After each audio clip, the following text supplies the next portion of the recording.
Well, hey team, we're here with Slick, our 2010 Mercedes E250. And although everything's working nicely with Slick now, we were having some intermittent starting issues.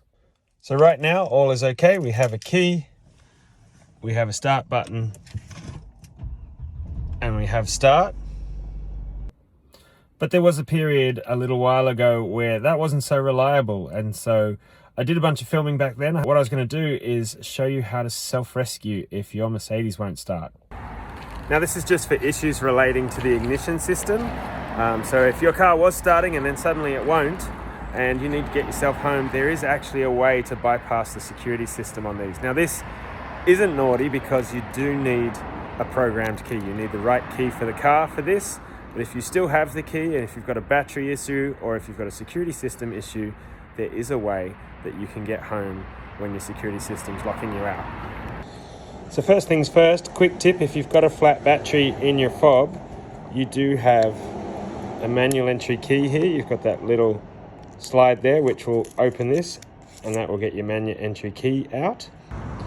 And then you can bring that over to your door and use that just like a regular key. That'll unlock and you can get in. Once you're in, if it says it can't see the key, then it could be, as I say, the battery in this. And if the security system's not letting you in with the remote or the proximity key, that might be the case, flat battery here. In which case, with a couple of strong fingers, you can pop your start stop button out like that.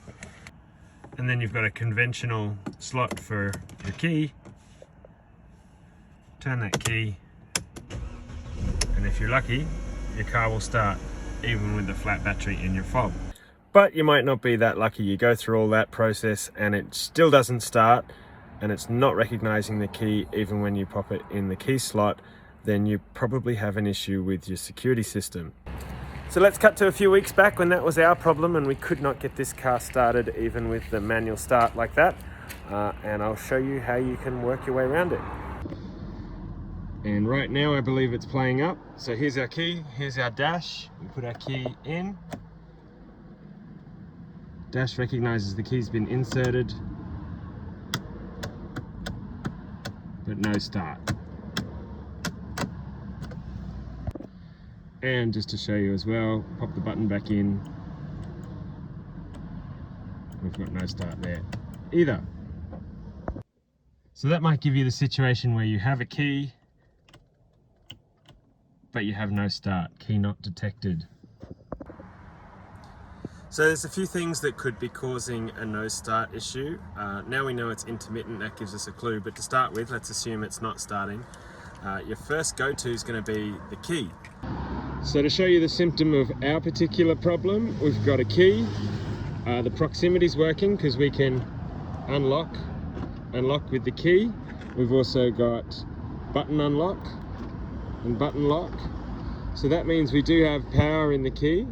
My understanding is the buttons run on an infrared that comes out the end there, and that's your sensor there. And the proximity is an RF, and that is what runs these ones here. So our problem's a little deeper than a low battery on the key. We have actually changed the batteries on our key to check, and what we actually have, which is helpful, is we have two keys and they're both behaving exactly the same way. So that means it's definitely not key related because they both work when it works and they both don't work when it doesn't work. And because we've got an intermittent issue, that tells us that it's not the key with all of those things combined.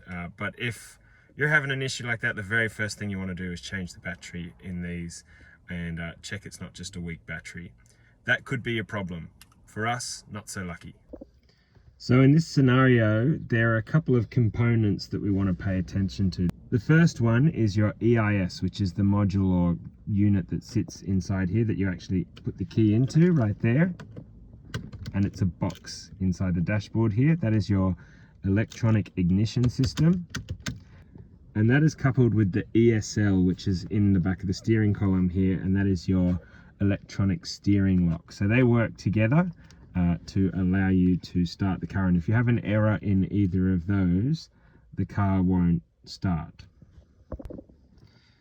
So there are a couple of quick things that you can do just to see if you can get lucky. You can give a tap on the bottom of the steering column, nothing too violent, just to put a bit of a vibration through the ELS, and also a tap under the dash, just to see if you've got a loose connection or an issue like that. But chances are that's not going to do anything. But you never know, you could get lucky and that could jar a loose connection in there and get you home. But if that doesn't work, there is still an option for self-rescue. If your steering lock is not locked, then you may be able to drive yourself home. If your steering lock is locked, then unfortunately, even if we can get this car started, you're not going to be able to drive it. But our steering lock's not locked, so let's see if we could drive this. So under the hood, we have our fuse box. Now, right-hand drive, it'll be on the right-hand side of the car, left-hand drive on the left-hand side of the car, but basically in front of the steering wheel. And we're going to pop this fuse box lid off. And then under here, we've got a couple of fuses that are related to what we're dealing with. We've got fuse 27 right here. We've got fuse 19, which is not this orange one here, but right behind it. See if I can show you. That's that one right there. It's that 20 amp for 19 and a 7.5 amp for 27 there. And then we've got this green solenoid here, which is our starter solenoid. If this was left-hand drive, as I said, this box would be all the way over there, but also note it would be rotated 180 degrees. So number 19 would be up the front here and number 27 would be up the back. And this obviously would now be on this side. And before anything else, it's definitely worth checking those fuses. So pull them out, have a look at them, make sure they're not blown, because if they are blown, then that will definitely be a problem. So replace your blown fuses, and you never know, that might be your issue. For us, the fuses weren't blown, so we're going to go on to the next step. And so for this trick, you'll need some kind of wire or hefty paper clip or something to jump the starter solenoid. And what we do is we put our key in and we turn it all the way on. Then we pull fuse 27.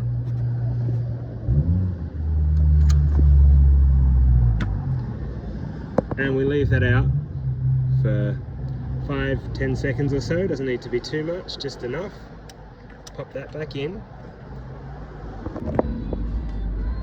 And what you can see is we now have full ignition. Still no start. But if we now pop the starter solenoid and we look at this, what we want to jump is this top vertical pin with this bottom horizontal pin. So looking in here, that's going to be that top one with that bottom one. So we pop that in there, and then we go.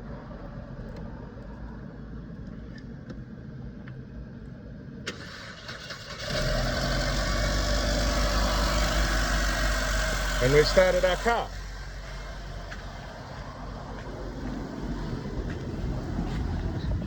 And as I said, my steering lock's not locked, so I have full steering, full capability. Then you can drive yourself home. And everything works. Now we're already home, so I'll just put it back where it was. And once you turn that off, we're back where we started with a no start issue. And that's how you bypass the EIS. So back to present day now. I actually ended up pulling that electronic ignition system out of the dash and stripping it down and seeing if I could find any issues with it. I couldn't. Put it back together, put it back in the car, and we haven't had any issues since. But I think coincidentally, it might have actually had something else going on. So because of all the starting and stopping and doors open, doors closed and not running for an extended period of time, whilst I was pulling that ignition system apart, I also had the battery on trickle charge and charged the battery overnight to bring it back to a full charge in the 12-volt battery. And in all my reading, what I also read was those Mercedes security systems, if they're having voltage issues, they kind of just shut down and go into protection mode.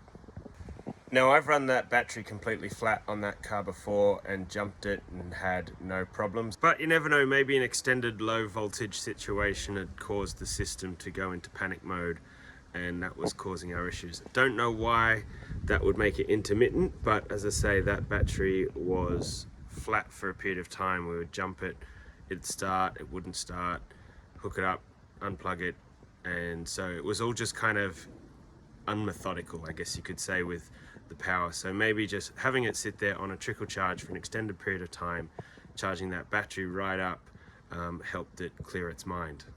So there you go, there's some troubleshooting steps you can take if your Mercedes is showing that weird no start issue.